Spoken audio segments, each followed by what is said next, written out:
All right, I guess we should start now. It's time. So just sit relaxed.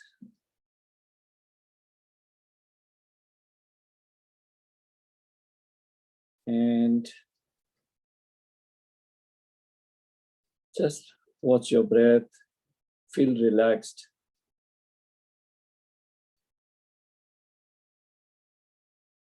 And we shall start by offering our prayer. Om Sehana Bhavatu Sehanau Bhunaktu Sahaviryam Karvavahai Tejasvina Tamastu Ma Visavahai. Om Shanti Shanti Shanti.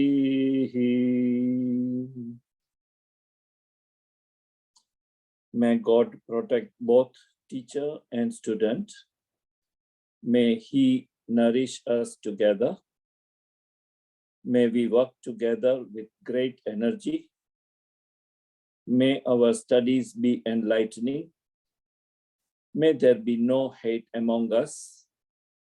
Om, peace, peace, peace.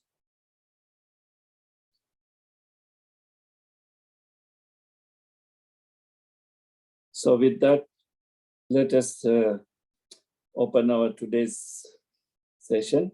We thought of speaking on law of karma, and I would very happily welcome your own thought, your own perception, your own information on what is law of karma. I want to start with asking you, each one of you or some of you who probably know anything about karma, anything about law of karma.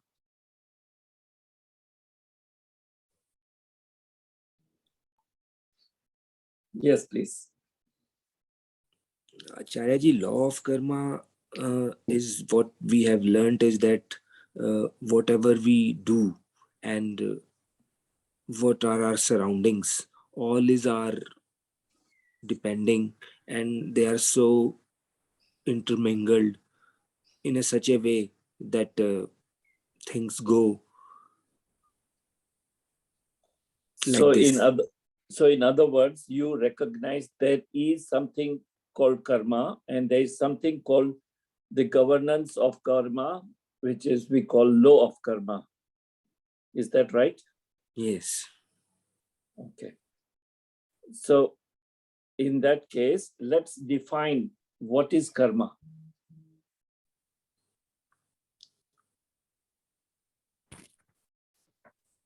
Because we speak so often without really understanding the definition of karma.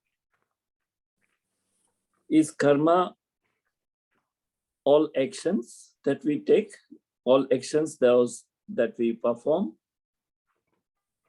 Is that karma? So let this be interactive session. I like everybody to get involved. What is karma? Is karma simply every action that we perform? Is that karma? Is the karma only apply to human beings? When we say it is a law of nature or law of karma, first and foremost, we all probably heard or learned that the karma is a law of nature. It is similar as law of gravitation, which is part of this manifestation. It exists. And this is our fundamental understanding, that this is something called karma, which is a principle of the nature, one of the principles. But in order to get clarity, we must know what is karma.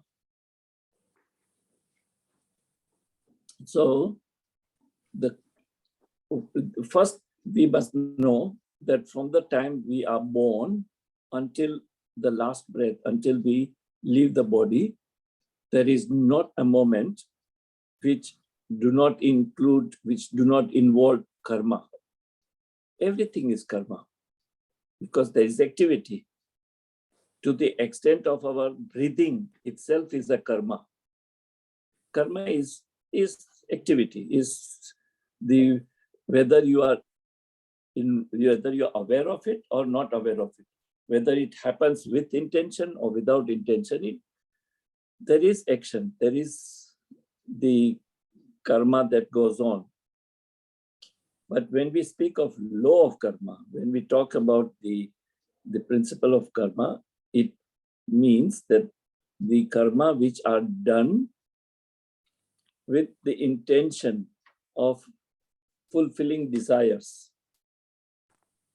So from morning, as we wake up till the night we go to sleep, we all the activity that we are engaged in are actually performing of action, which are karma.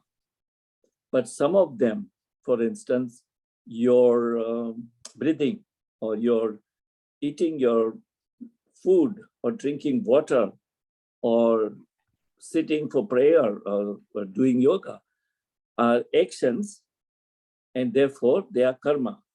But these karmas are so-called selfless.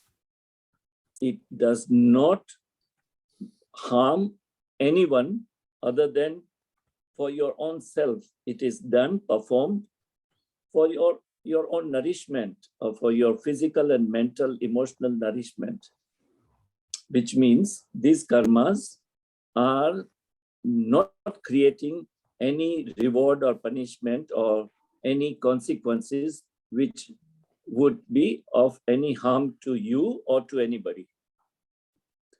So therefore, there are different kind of karmas. And therefore, we must know that there are parmarthik actions, there are vyavaharik actions, and there are pratibhastik action. So these are the three categories as in mentioned. One which deals with the reality. The second one is your transactional reality. And the third one is more of an illusionary. So the theory of karma is so complex that it is hard to specify what is your, most of us, we realize that karma is cause and action, or it is a reward and or punishment. But this is not a reward or punishment. This is not something which is something that is to be avoided. Karma is something that is extremely useful. It is only the way, if you learn the theory of karma, it is based on three gunas of the reality, of the prakriti, of the nature. What are those three qualities of gunas? Sattvic, Rajasic, and Tamasic. Based on these three gunas or qualities which are in the cosmos, and we being in the part of that cosmos, we inherit those three gunas from the time of our birth. Based on those qualities, our samskara or our vasanas are developed. Based on our vasanas and sanskaras, we have a tendency of certain attitudes, certain manner of thoughts and emotions. And based on those thoughts and emotions, we speak of those emotions, or we take action on those emotions. And these actions have its consequences. Now, whether they are positive, negative, good, or not good, that is a separate thing. But every thought, feeling, or emotion, thought, words, and deeds have its own consequences. This is a fundamental law. So no one escape it. Not even the great yogis or sages or rishis who have gained siddhis, they cannot escape this basic law of karma. Now, when we say they cannot escape, I only mean they cannot escape when they are in this body. When they have this body-mind complex, they have to undergo the consequences of their actions or words or thoughts, either recent past or previous life. So there are no, there is no time and space limitation in case of karma. This means that there are three types of karmas that we have.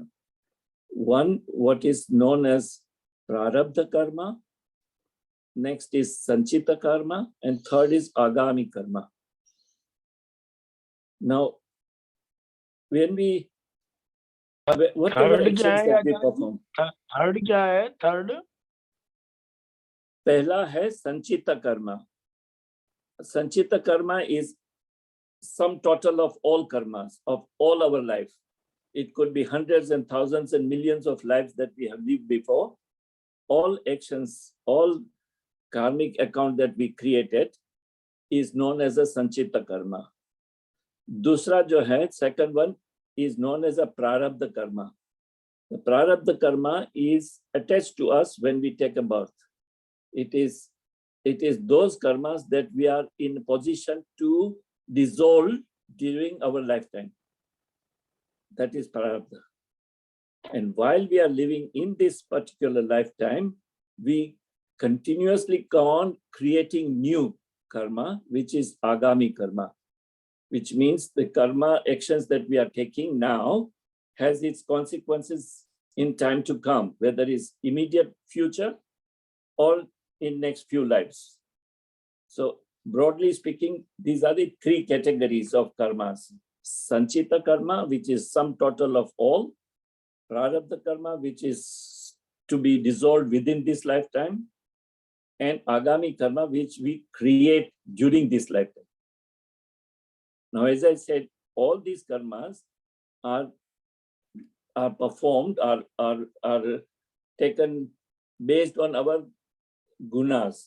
So if there is a person who has the personality dominated with sattvic guna, their tendency of their thoughts and words and actions is more selfless, more sacrificial, more spiritual or religious or in the nature of helping. These are the sattvic gunas. It also has the consequences, but the consequences are more positive, more evolutionary. Whereas people who operate more on a rajasic gunas or rajasic quality, which is self-centered, which is for the growth of the individual personality. So consequences are attached to that personality whenever the consequences are fructified. And the tamasic is more of the nature of hurting others in order to gain. And that consequences are more sinful, more painful. Now, how does this happen that when we, for example, when we are together here online, is this a free will or is this a choice or destiny? So in karma, there are two factors which are very important: fate or a destiny, and second, free will or free choice. During our lifetime, from a morning to evening, what are the thoughts and actions that are done out of our free will and free choice, or what that we do based on the fate or destiny? For instance, coming online at this hour and attending the class of yoga or satsang, is this a free will or free choice? Or is this a fate or destiny? This is what one has to think about. Take any example, for instance, you're eating, drinking, working, going to office, looking after family, whatever that we do, how much of it is out of our own free will and how much of it is based on destiny? You might realize most ultimately is your destiny. Most of it is ultimately your destiny, your fate. And there is a little percentage of free will and choice. And therefore, when you have free will and choice, you have to be so completely aware that your thoughts, your feelings, your words, your actions are in harmony with the existence in order to minimize the consequences, in order to minimize the consequences that can give you suffering. How is that possible? When you have a free will, for instance, let me give you example now that you wake up and you know that you want to be online here. Now that becomes your free will.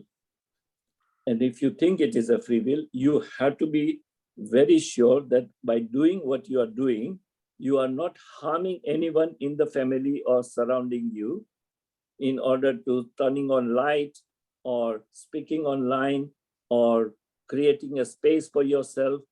Is this something that is creating a difficulty or challenge or some kind of hindrance to people around you? In other words, no thought, words, and action should cause any ill effect on anyone else.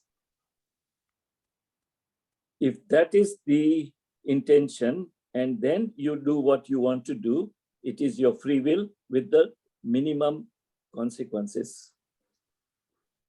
Now, whether you like it or not, to some extent, it will have effect on others, which may not be very pleasant, which may not be very suitable. But it also depends whether you are doing it for what intention. Intention is to gain the self-knowledge. Intention is to learn higher knowledge. If the intentions are positive and more harmless to others, you creating a consequences which are positive. The bottom line is that every thought, to start with, if your thoughts are not in alignment with the harmony of nature, when I say harmony of nature, it includes everything, not only your near and dear ones or the humans, but every living creature, including vegetables and animals and plants and all that has its own consciousness. If you are in harmony with that, you are creating consequences which are positive, which are helpful, which helps you evolve spiritually. And the consequences are not suffering, not pain, not the consequences which you can sustain, which you can dissolve. Where are these consequences stored? As we say, every action has its own reward or punishment or consequences. Where are they? When we die, what happens to those actions? What happens to that consequences? So here is something which is what I have felt, that this is a divine mystery. A divine mystery in the sense that when we die, it is only that our body is not functioning anymore, or our mind is not functioning anymore, but the source of the life, we call Atma or consciousness, that does not die. And it leaves the body, it drops the body. However, all the unfulfilled desires or intense desires are with the Jivatma, with that consciousness attached to it, and in the form of a seed. And it is stored in what is known as Akashic record. Now, Akashic record is the phrase which is used in our Upanishads and which are accepted in Oxford or many other languages. It literally means in ether, what we call ether or space, sky. Now, it is not obviously visible to us, to our naked eyes, because we have our own limitations of what we can perceive. But every thought, emotions which are unfulfilled, those words and emotions are stored in ether, in the Akashic record. And when the same consciousness try to take the new body, it attracts those unfulfilled desires from the Akashic record and takes the new body. For example, you might have seen a newborn babies who are crippled, who have certain disease from the birth. Now, what karmic account do they have? What action have they taken which caused this kind of suffering? It only means that during the previous lifetime, that soul, that Atma, that body-mind complex had caused certain pain or certain action which has harmed someone, and to dissolve that karma, that action or word that you have created, you may not be aware of it. But whether you are aware of it or not, it is registered. And in order to nullify that action, you have to pay back in the terms of consequences. You have harmed someone either in the same lifetime or immediately or much later. You need to pay back and go through the consequences. Now, this may not be a punishment. I would not call this as a punishment, because in other words, if we have not undergone that, it would have carried on further. By undergoing that consequence, whether you call it suffering or not, but if you undergo the consequences, to that extent, your karma is nullified, is dissolved.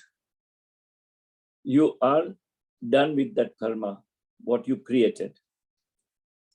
And that is why our rishis and Upanishads mentioned the prarabdha karma. These are the karmas that we certainly dissolve during our lifetime. So think of, let's say, a figure of, let's say, 100,000 points that we collected, known as Sanchit Karma. Now, these 100,000 points, as an example, are the karmic account result of our many lives. From that 100,000 points, a part of it is removed and attached to the new birth. Now, that's what I call divine mystery. Who determines how much is to that particular lifetime? Is that consciousness that attracts that? Or what design, what kind of a divine plan is this, that from that Sanchit Karma, part of it is attached to this lifetime based on the knowledge that you are able to dissolve those karma during the lifetime. Moment you dissolve all of those prarabdha karma, your consciousness knows that there is no need to have this body and mind, and therefore it results into death of the body. Because your Atma knows that I don't need this body anymore. I gain or acquired this body to dissolve certain amount of my karma, we call prarabdha karma. Moment we are dissolve those karmas, the Atma is free of those karmic account and drops the body.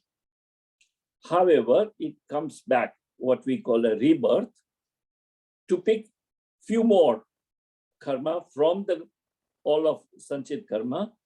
And this is the way we try to reduce the number of total karmas, which is beautiful design. But the mystery is that during the lifetime, because of our ignorance, because of our ajnanta, we generate new karma. And this new karma becomes your agami karma, which you have to nullify or dissolve in next lifetime. And that is the result of our birth and death cycle. And as our literature and sages and gurus says, that it takes millions of births to get out of the cycle of birth and death. And only then, it happens only when you clear all your karmic account and without creating new. Example, our literature says, there are quite a few examples. For instance, Ram Krishna Paramhansa, Ramana Maharshi, or Gautam Buddha, or Mahavir Jain. These are those Atma or consciousness that took the body, knowing very well that they have taken this body in this lifetime only to complete the last lot of the karmas. So at the time of taking body, they knew about it. Or they, when I said they, the consciousness. At the same time, they remain in awareness that in order to keep this the last birth, they must be so aware not to create new karma and attract new body or next birth. But when they take a body, everybody have to do performance of actions or words or thoughts. You cannot remain inactive. However, all actions that you take with the attitude of performing a role, like an actor on the play or actor in the movie, you know very well that you are this person, but you have to, during that period of play or movie, you adopt the lifestyle or character of another, and you simply play a role. So in our case, in our lifetime, if we are with very clear awareness that we are only performing our role as a son or a daughter or a father or mother or brother or sister, whatever relationship that we have, these are just the name of different relationship that the world or the society has made the names or created names. Ultimately, we are all individuals and we are just clearing up our karmic account and by performing our role. When you are aware that I'm performing role and I have to do certain duties, but I'm doing these duties unto the God, towards God, or as a service to God, and I'm doing it without attachment, without any expectation of reward or result. In such attitude, with this clear understanding, all your actions, all your thoughts, all your words are performed without creating agami karma. The reason is that you are very clear with your not only your thinking, but your experience that I am not the doer. I'm only performing. And I am not this body and mind. I am the pure consciousness. And this pure consciousness has a body. And as the body and mind, I have to fulfill my duty. And I am not the doer. I expect no reward or result out of my actions or thoughts. I am doing this as a service to the God or to my master or to the higher self. With that clear understanding and clarity, what happens is that you do not gain the doership. You do not claim any result of your action. You are offering it as a service to the God. Therefore, the consequences do not attach to your Atma. It may attach your body and mind. You will suffer because there is some action that you have taken which will have consequences. But you are so firm in your belief that you are not this body. The body can suffer, but as a consciousness, I am free of any result of any of my actions, any of consequences. With that attitude, when you perform during lifetime, you do not create agami karma. And this does not happen in one lifetime. It has to continue this until you clear all your sanchit karma. And this is why I call this a divine mystery. I call this very complex, because first and foremost, due to the illusionary world, or we call prakriti or maya, we are in the consciousness of me being the father, me being the man, me being the president of the company, or me being this position. We attach so much of, let's say, so much of importance to the body, power, position, acquisition, position in society, whatever you call. All that, what is not right, what is not true, is what we believe in. And that's Maya, that's illusion, that's Prakriti, it's the power. And in most Upanishad, they say this is the only hurdle that you need to overcome. Example, when you go to sleep, when you are in deep sleep, are you aware of your body? No. Are you aware of your surrounding? No. Do you know that you are in this physical manifestation? No. You have no clue of your existence whatsoever. And that's why we call it a deep sleep. Next morning when you wake up, you say, oh, I had a lovely deep sleep. I slept like a log, is what phrase we use. Now think about it.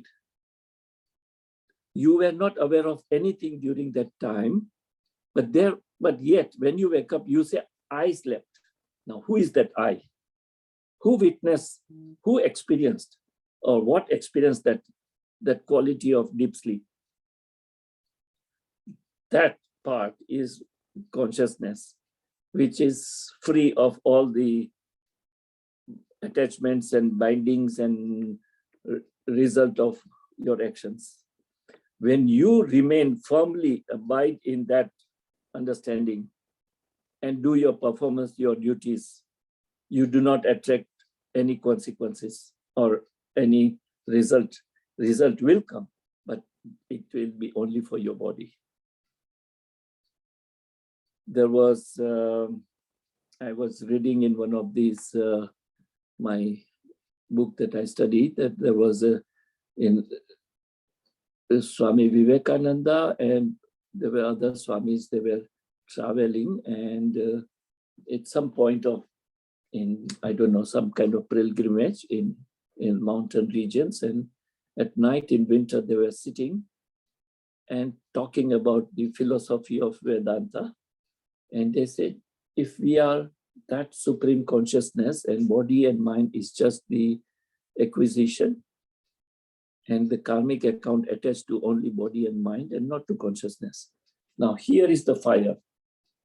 Here is our body. We know we exist. We know there is a fire. Knowing both gross reality, only by your faith or your knowledge of you being consciousness, which is eternal, deathless, birthless, if you think you are that, can you put your hand into fire? And the Swami, I think his name was Turyananda, Swami Turyananda. He said, sure, I'll jump into the fire. I know my body will burn. I know my body will have to suffer. But as I know I am not this body, I will not hesitate. And he got up and he tried to jump into the fire. Only the other Swamis who were surrounding him hold him back and said, we understand your point. You don't have to prove it. Now, I'm mentioning this as an example because if you have that kind of conviction, if you have that kind of, let's say, firm understanding and of you being just the consciousness and not body-mind, your karmic account has no effect on you. When I say you, I mean the real you, the essence of you. And this is why it is not easy for millions of us in this, how many, 7.4 billion people, how many are of the kind of those few names that I took, who have that kind of conviction, those under knowledge of being consciousness. 99.999% of us remain in the cycle of birth and death only because the best and the most important fact is ignored. It is ignored because of mind conditioning, because we have been conditioned mentally for thousands of lives that we are what we look like. We are what we appear to be. Now, consciousness has no appearance. Consciousness has no name and shape and form. How will you recognize that you are that which is formless? And that's the mystery. That's divine mystery. And that's why if you happen to study Bhagavad Gita, Sri Krishna mentions in his discourse to Arjuna, I think it is chapter 3 and 4. Chapter 3 and 4, if you read, it's about karma yoga. He very clearly explains to Arjuna that it is those yogis who remain in action while performing action, and he remains active while he is inactive. Now, it is something that we have to find difficult to understand.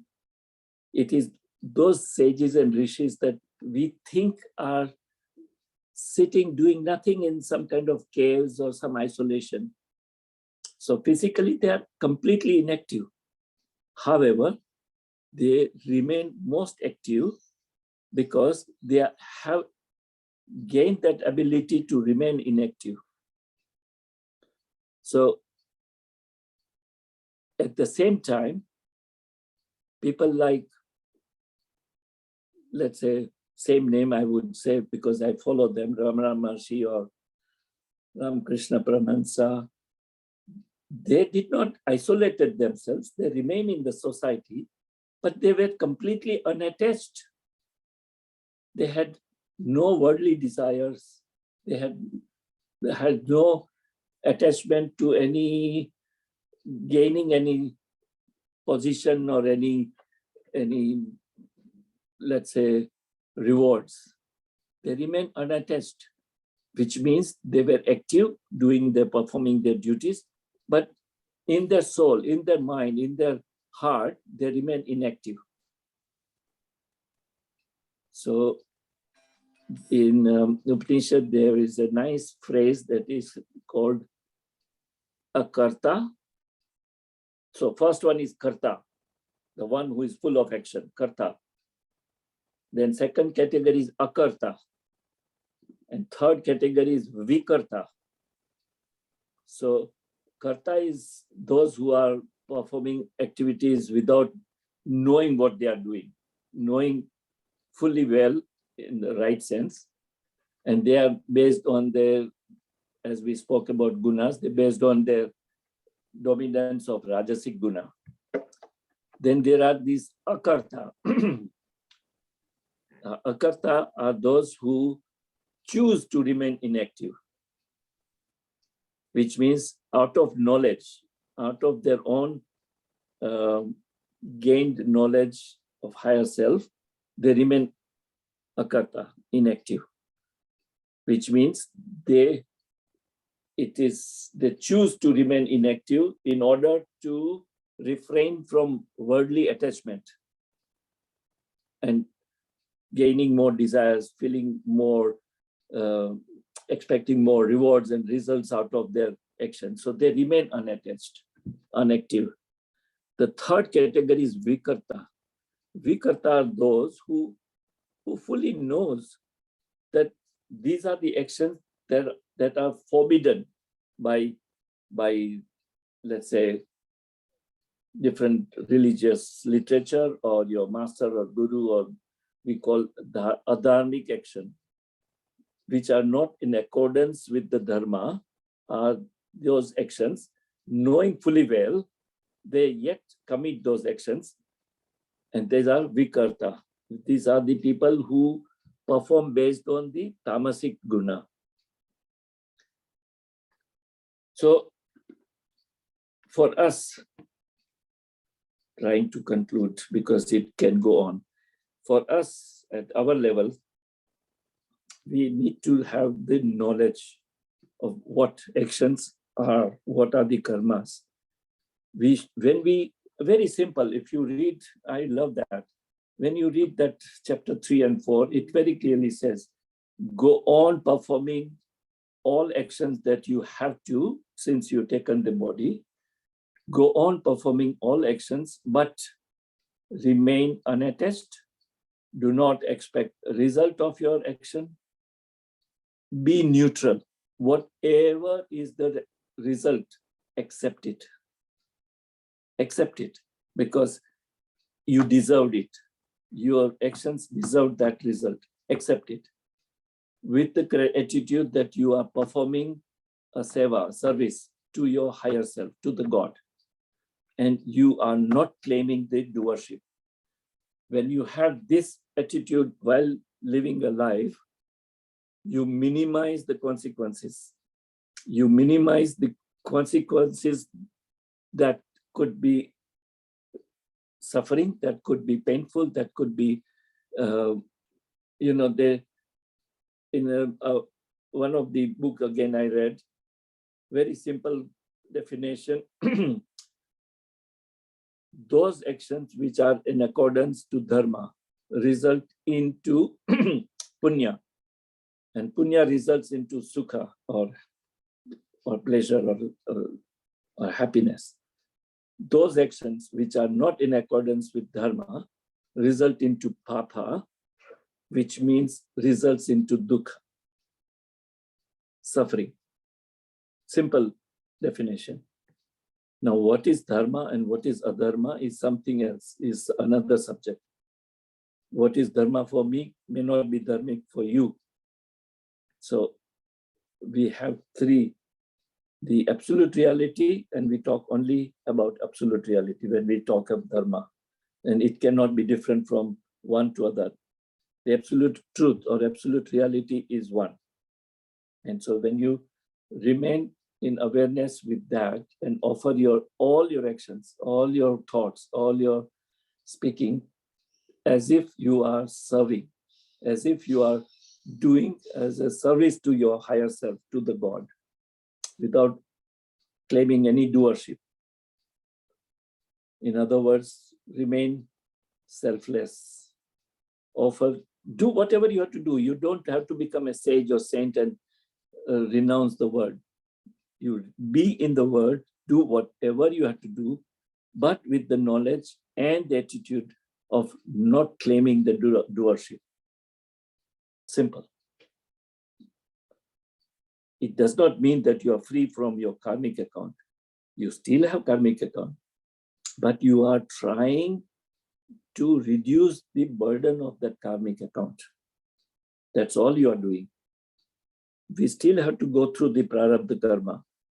We are only trying to reduce the agami karma. You cannot reduce sanchita karma. You cannot reduce your prarabdha karma. You can only work upon reducing the Agami karma by correcting your thinking, your words, your action. And what is correction? Correction of to live in accordance to, in alignment and harmony with the nature and with Dharma. So, but these are things that you need to contemplate. Very important is, it's just not reading about it, but you have to go on thinking about it, because there are so many aspects of this which are not easy to understand, not easy to follow. For example, there's a profound statement which says, every intention, expressed or unexpressed, every emotion, thought, word, action is recorded and uploaded as a seed in a space or ether known as Akashic record. Now, this statement is something we have to go on contemplating. And at some other time, I will touch that subject of Tattva Bodha, where it is explained that what is this Akashic record?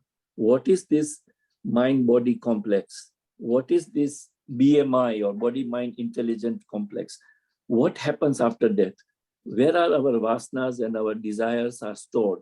How it is stored? How the rebirth is happening? How do we choose particular family or parents? By the way, it is the soul who chooses the parents. How does that work? It's the part of the Upanishad, Mandukya Upanishad, briefly known as Tattva Bodha. But coming back to karma, those are the simple phrases that we need to be very clear, very well known. As you sow, so shall you reap. It's simple. The kind of thoughts and action you perform, that kind of reward or result you are expecting, whether it's positive or negative, good or not good. And the other thought that you have to think about or remember, you attract what you deserve, not what you want, not what you desire.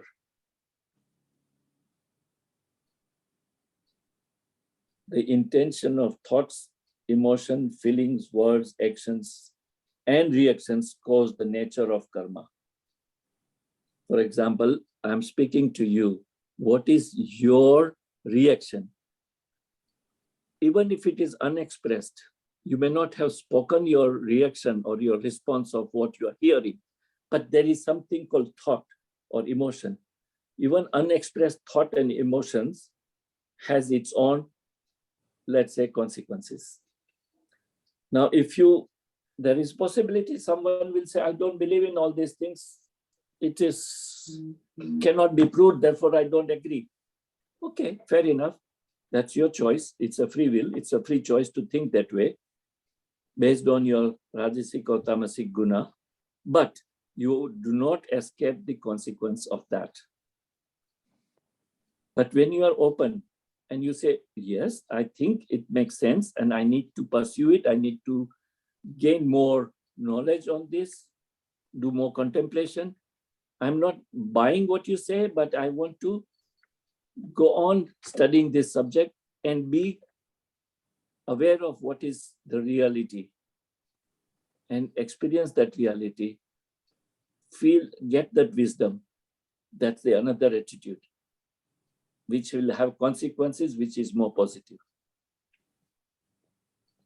The only other way of getting out of this karmic account, which I learned from the literature and the studying of Jainism. In Jainism, there is something once in a year, unfortunately, I would do every day, but they do once in a year what they call seeking the forgiveness. In their language, they call it Michami Dukkam or something like Michami Dukkam, which means they go to every single person they know and say Michami Dukkam. That means I seek your forgiveness. I forgive you and I seek your forgiveness. It's not just words. If you literally, in a real sense, if you believe in that And if you sincerely forgive everyone for whatever has caused you and whatever you have caused to them, you seek forgiveness. And that's what is known as law of grace. It is that works, that if you forgive and seek forgiveness, there is grace bestowed upon you, reduces your prarabdha karma. Remember, does not nullify it, does not dissolve, does not avoid agami karma. It dissolves to some extent your prarabdha karma. You're trying to clear your karmic account. So the law of grace, by forgiving and seeking forgiveness. So these are my few thoughts. Anyone has anything to talk about? We have about maybe 5-10 minutes. Acharya ji, whatever Acharya ji you have said, that is absolutely correct, and what is we learned from the society and from different gurus of our elders, we have learned the same thing. But why these things are so complex? If these are the good things, and we have to if we see as a rules and we will go by this, then why it is so complex? Because when a child is born, he needs this thing, that thing. Then when he again become little bigger, then his priorities changes, then again changes. But these things doesn't come in the mind until and unless we starve for those things. So why is it so? If it is so, I mean, what I'm saying, you must understand. I understand what you're trying to Yes. say, Yes. but the answer is very simple. It is complex to us, or for, I would say, I'm among many of millions of people who are ignorant of the reality. By reading few books or scriptures or following and studying for a couple of years, you do not become awakened or self-realized. Yes, you are taking a right journey, but you still remain ignorant of the real truth. As long as you are in that, let's say, illusionary world, or this manifested world, which we call the real world, we find it complex. And reason, as I mentioned earlier, it is because of our mind conditioning. We think that you are who you are by the name and position and the shape of your appearance, and I am what I think I am. And that's the illusion. That's the mind conditioning. That's the ignorance.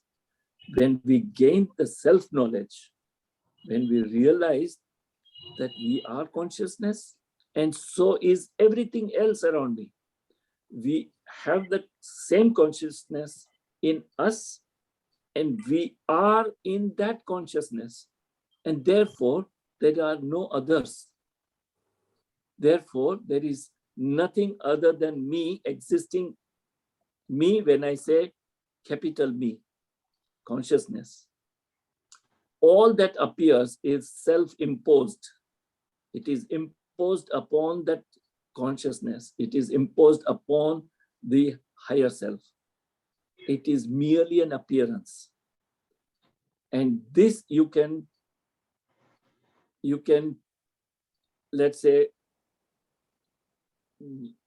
you can have the liberation of freedom or self-awakening only through the knowledge of you being the self. However, it is most challenging because our mind is conditioned for thousands and millions of years that will not allow you to ignore, to say that I am not this body. How can I say I am not this body? Because this body is something which is gross reality. And to say that I am that consciousness which does not appear, which You cannot see, you cannot feel, you cannot experience, you cannot describe, you cannot even give any kind of attributes. It is beyond all attributes. It is beyond all explanation or description. Something which has no shape, name, or description, how can you imagine that you are that? And this becomes complex because of our mind conditioning. When we spoke about the subject of faith and surrender, I mentioned this, that to start with, you need to have a faith that we are that consciousness. And when you start operating with that faith that you are consciousness, you are closer to the realizing of that consciousness. Once you realize that you are consciousness, then you know everything is just the appearance. In reality, it does not, it has no existence. If you are so interested in the subject as that, now, fortunately, the physics have to some extent agreed or accepted the concept of Brahma Satya, Jagat Mithya, which means it is only the Brahman, the consciousness which is real, and everything in the world, every manifestation is just the appearance. It's just like when you're driving on a summer day in a deserted road, you at the distance see a water, but there's no water. It's only appearance, it's only illusion. What is it called in Hindi? I don't know, but there is something that I'm sure you might have seen it in the summer. There is some kind of impression that there is existence of water in the field. Mirage. Merichika. So, but in reality, it is not there. It is exactly the same way. All what you see in reality does not exist. So there is a, in physics, there is the example, what is it called? Theory of illusion. We'll talk about it sometime. And there is a video available where it is proved by scientists. It is known as go on to the line on a website, YouTube, and check split, what is it called? I do not remember right now, but there is a beautiful experiment conducted by about 108 different scientists of different countries who have concluded that what appear is not real. It's like holographic universe. It is like a hologram. Check the word holographic universe on YouTube. Or split experiment. Check these two and you will see how scientists have come to the same conclusion which our Upanishad 3,000-4,000 years ago declared, that everything is illusion. Think about it and we conclude here.